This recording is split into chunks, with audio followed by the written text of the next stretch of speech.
Halo teman-teman, saya Gregoriana Septania, mahasiswi Universitas HKBP Nomensen Medan, jurusan FK Pendidikan Matematika.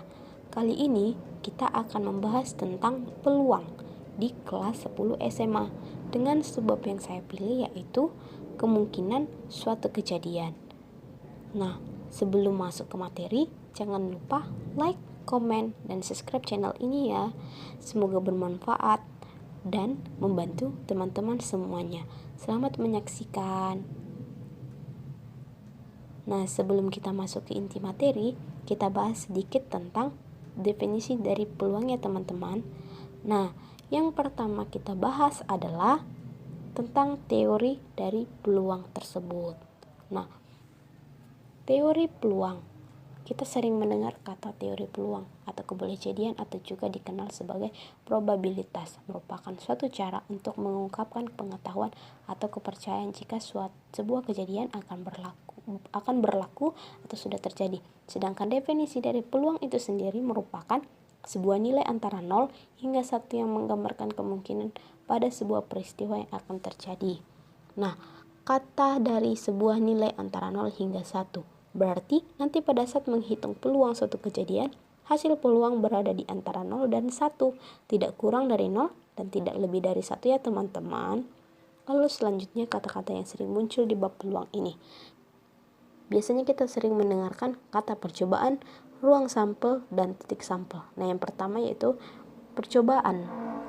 Jenis percobaan itu biasanya sering kita dengar. Secara pasti akan sulit ditentukan melihat hasil masing-masing percobaan tersebut. Sedangkan ruang sampel yaitu kumpulan dari hasil yang mungkin terjadi dari suatu percobaan, dan titik sampel yaitu anggota-anggota dari ruang sampel. Kita masuk ke intinya yaitu kemungkinan suatu kejadian. Dalam melakukan percobaan sederhana, kita tentu harus menduga hasil yang mungkin terjadi atau apa saja yang mungkin terjadi dari percobaan tersebut.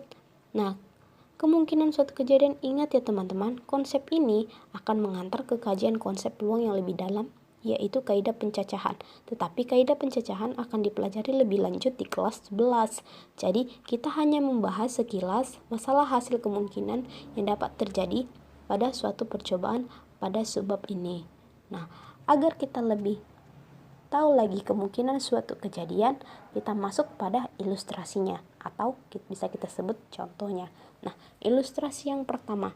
Yang pertama, jika suatu cuaca berubah-ubah, terkadang hujan, terkadang cuaca panas silih berganti, maka dugaan apa yang Anda miliki pada seseorang anak yang bermain-main di lapangan pada cuaca ekstrim tersebut? Nah, kita diminta dugaan apa yang Anda miliki pada anak tersebut. Nah, dugaan yang bisa terjadi yaitu adalah hasil yang mungkin terjadi adalah bahwa anak tersebut akan sakit atau anak tersebut sehat-sehat saja. Nah, pada kasus ini kita memiliki dua hasil yang terjadi.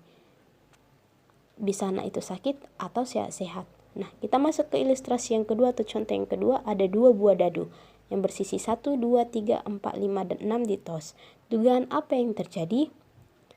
Nah, jika dua buah dadu ditoskan secara bersama-sama, maka akan membentuk